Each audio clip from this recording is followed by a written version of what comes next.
बहुत समय पहले की बात है। सरयू नदी के किनारे एक प्राचीन शहर जिसका नाम साकेत था, जो आज समस्त संसार में अयोध्या नगरी के नाम से विख्यात है। अयोध्या नगरी के राजा श्री दशरथ बहुत ही तीव्र बुद्धि के और अत्यंत न्यायप्रिय थे। उनकी तीन महारानियां थीं। सबसे बड़ी महारानी का नाम कौशल्या, दूसरे नंबर की महारानी का नाम केकई और तीसरे नंबर की महारानी का नाम सुमित्रा था। तीनों महारानियां अयोध्या में बड़े प्रेम से रहती थी, परंतु उन तीनों महारानियों के किसी भी तरीके का कोई भी पुत्र नहीं था। यह समस्या उन्होंने अपने महाराज राजा दशरथ को बताई। राजा दशरथ ने उनकी समस्या समझकर ऋषियों के साथ यज्ञ करने का आह्वान किया। यज्ञ में अयोध्या नगर की सारी प्रजा को आमंत्रण दिया और यज्ञ संपन्न कराने के लिए जोरों शोरों से तैयारी हुई। यज्ञ बहुत ही अच्छी तरीके से संपन्न हुआ, जिसको देखकर तीनों महारानियां आपस में बहुत ही खुश थी और कामना कर रही थी पुत्र प्राप्ति के लिए। अयोध्या के नरेश की भी यही इच्छा थी कि उन्हें पुत्र प्राप्ति हो। अयोध्या नगरी में किलकारियां गूंजने लगी और तीनों महारानियों को चार पुत्र की प्राप्ति हुई। महारानी कौशल्या के पुत्र हुए राम, जो कि अत्यंत ही चंचल थे। महारानी केकई के पुत्र हुए भरत, जो कि बहुत ही नटखट थे। और सुमित्रा के दो पुत्र की प्राप्ति हुई, लक्ष्मण और शत्रुघ्न। चारों राजकुमार के होने से अयोध्या नगरी में खुशी का माहौल था और चारों राजकुमार धीरे धीरे बड़े हो रहे थे। उसको देखकर राजा दशरथ और तीनों रानियां बहुत ही खुश थी और तीनों हमेशा राजा दशरथ के साथ अपना समय व्यतीत करती थी। चारों राजकुमारों के बाल्यावस्था में आने के बाद राजा दशरथ ने उन्हें ऋषि मुनि वशिष्ठ के साथ उनके आश्रम में शास्त्र विद्या और शस्त्र विद्या लेने के लिए भेज दिया, जहाँ पर ऋषि मुनि वशिष्ठ ने उन्हें शास्त्र विद्या के साथ साथ शस्त्र विद्या का भी ज्ञान दिया। राम और लक्ष्मण शास्त्र विद्या में निपुण होने के बाद अपने ऋषि मुनियों का हमेशा राक्षसों से बचाव करते थे और जो भी राक्षस उनके रास्ते में आता था उनका वध कर देते थे, जिससे ऋषि मुनि वशिष्ठ बहुत ही ज्यादा प्रसन्न हुए उनसे। एक दिन ऋषि वशिष्ठ राम और लक्ष्मण को लेकर अपने साथ मिथिला जाने लगे। रास्ते में राम ने पूछा, गुरुवर, आप हमें कहाँ ले जा रहे हैं? पुत्र राम, आज देवी सीता का स्वयंवर है, जो मिथिला नरेश की पुत्री है। मिथिला नरेश में स्वयंवर के लिए यह शर्त रखी है कि जो भी शिव धनुष को तोड़ेगा उसका विवाह सीता से होगा। इसलिए हम आज मिथिला जा रहे हैं। मिथिला पहुंचने के बाद राम ने गुरुवर का आशीर्वाद लिया और एक ही बार में शिव धनुष को उठा लिया। शिव धनुष को उठाते ही पूरे महल में राम की जय जयकार होने लगी और राम ने एक ही बार में शिव धनुष को तोड़ दिया। शिव धनुष के तोड़ते ही देवी सीता और राम का विवाह हुआ।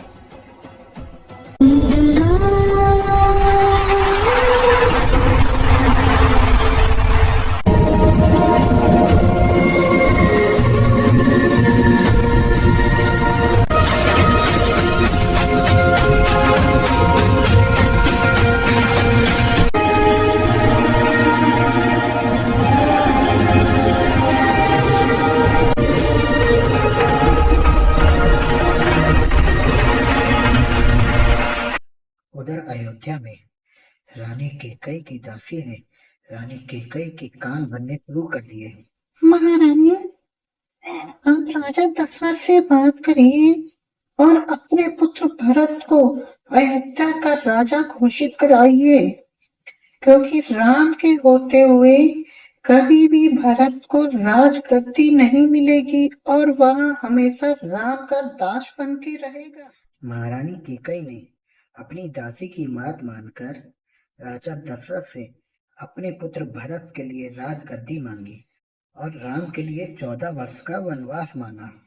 यह बात सुनकर राजा दशरथ बहुत ही अचंभित हुए कि महारानी क्या कह रही हैं।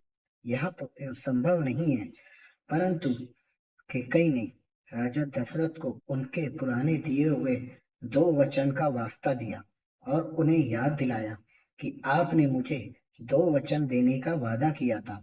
तो मेरे 2 वचन में से पहला वचन है कि मेरे पुत्र भरत को राजगद्दी मिले और राम को 14 वर्ष का वनवास मिले। राजा दशरथ अपने वचन के आगे मजबूर थे। पिताजी, आपने माता कैकेयी को वचन दिया है कि आप मेरे अनुज भरत को राजगद्दी देंगे और मुझे 14 वर्ष का वनवास देंगे। मुझे आज्ञा दीजिए पिताजी कि मैं आपकी वचन की लाज रख सकूं और 14 वर्ष के वनवास को आसानी से व्यापन कर सकूं। भरत को जैसे ही यह बात पता चली, वह शीघ्र अपने भ्राता के पास गया। भ्राताश्री, आप वनवास ना जाएं, मुझे यह राजगद्दी नहीं चाहिए।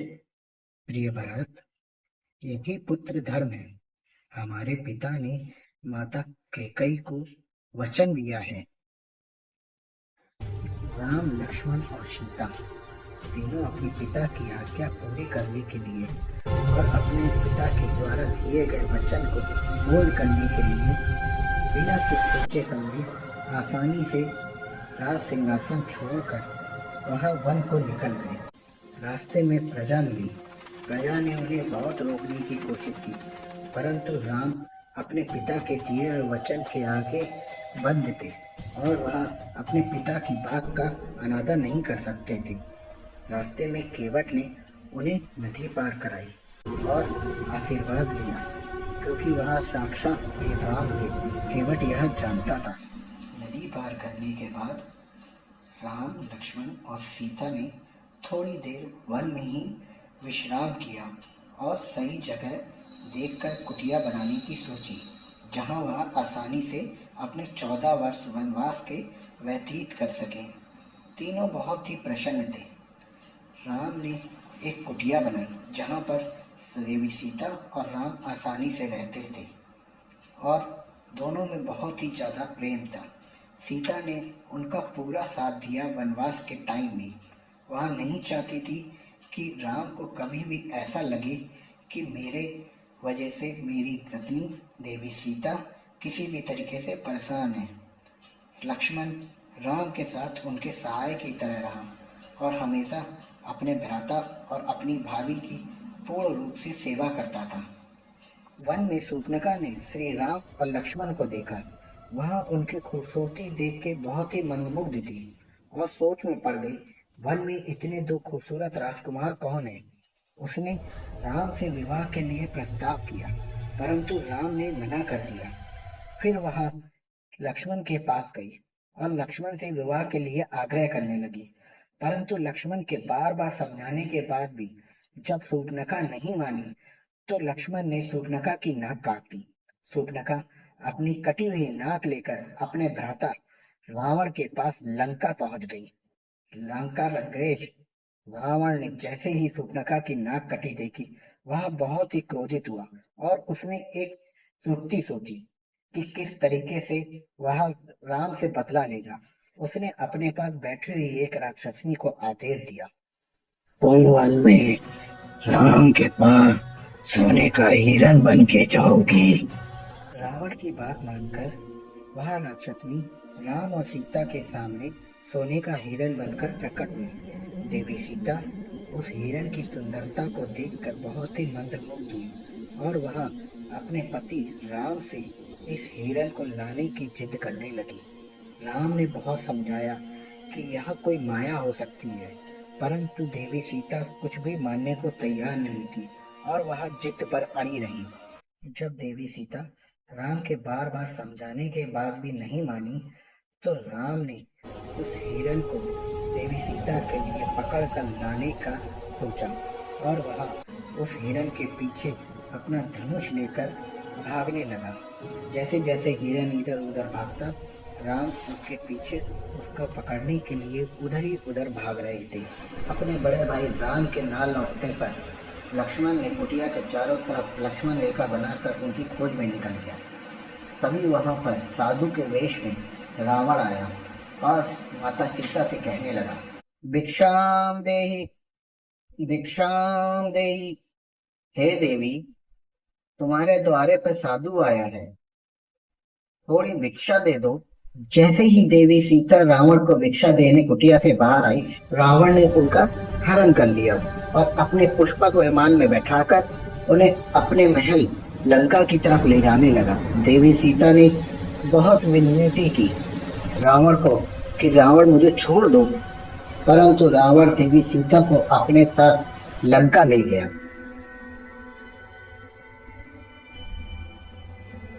जब राम और लक्ष्मण वापस आए तो उन्हें देवी सीता कुटिया में नहीं मिली। उन्होंने रास्ते में जंगल के जीव जंतु पक्षी सबसे पूछा कि देवी सीता को किसी ने देखा है क्या, परंतु किसी ने भी देवी सीता को नहीं देखा। राम और लक्ष्मण को देवी सीता को ढूंढते हुए रात हो चली थी, परंतु देवी सीता का कुछ भी पता नहीं चल रहा था। देवी सीता की खोज जारी रखते हुए दूसरे दिन राम को रास्ते में घायल अवस्था में जटायु मिले। प्रभु, देवी सीता को रावण अपने पुष्पक विमान में बैठाकर मच्छर दिशा की तरफ ले गया था। राम देवी सीता की खोज में आगे बढ़े तो उन्हें रास्ते में सबरी मिली। माता सबरी ने उन्हें अपने हाथों से मीठे बेर खिलाए। बेर खाकर राम तृप्त हो गए। थोड़ा आगे चलने पर उन्हें हनुमान जी मिले। प्रिय हनुमान, क्या तुमने मेरी पत्नी देवी सीता को देखा है? नहीं प्रभु, मैंने देवी सीता को नहीं देखा है। हाँ, परंतु मैं आपकी मदद कर सकता हूँ देवी सीता को ढूंढने के लिए। मैं आपको वानर सुग्रीव से मिलवा सकता हूँ, जो आपकी देवी सीता को ढूंढने में मदद करेंगे। यह कहकर हनुमान जी ने राम और लक्ष्मण को अपने कंधों पर बैठा लिया और उड़ चला।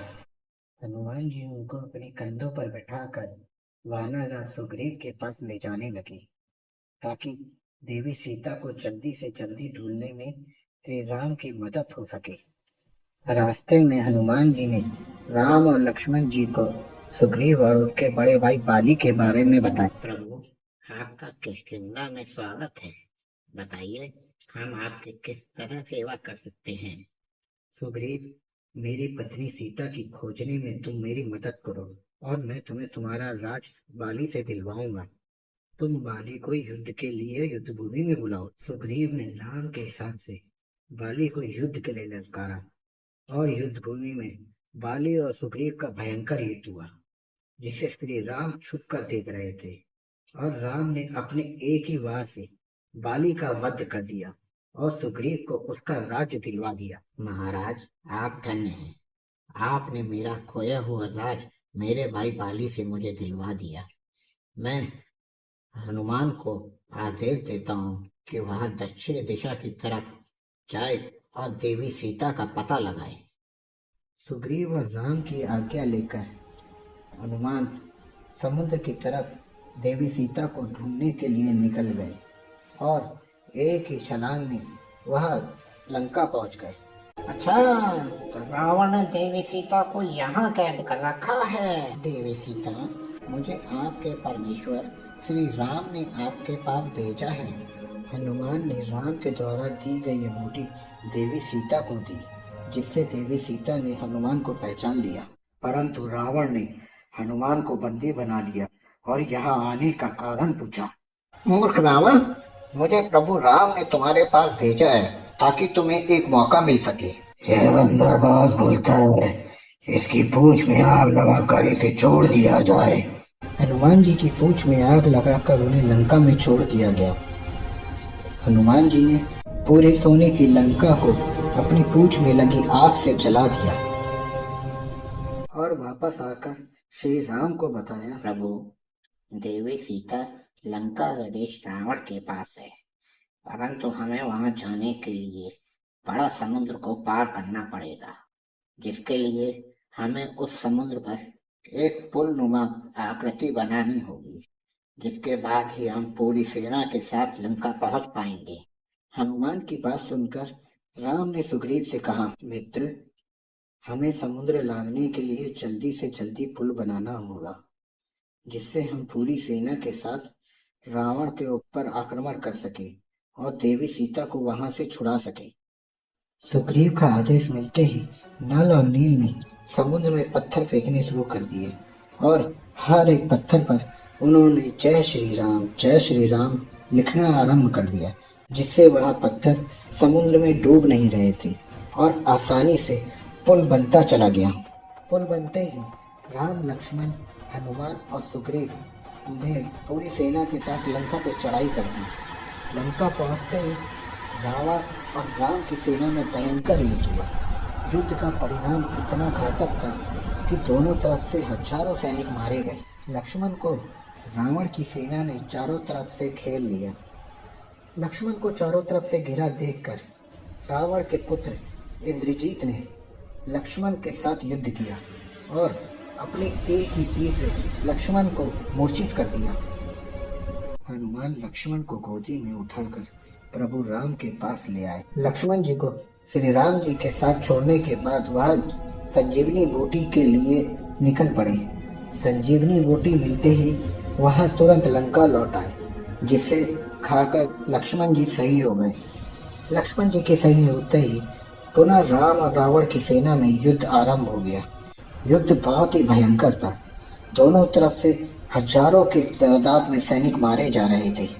युद्ध में पुनः लक्ष्मण और इंद्रजीत का आमना सामना हुआ। इंद्रजीत, अब तुझे मेरे तीर से कोई नहीं बचा सकता, ले बच।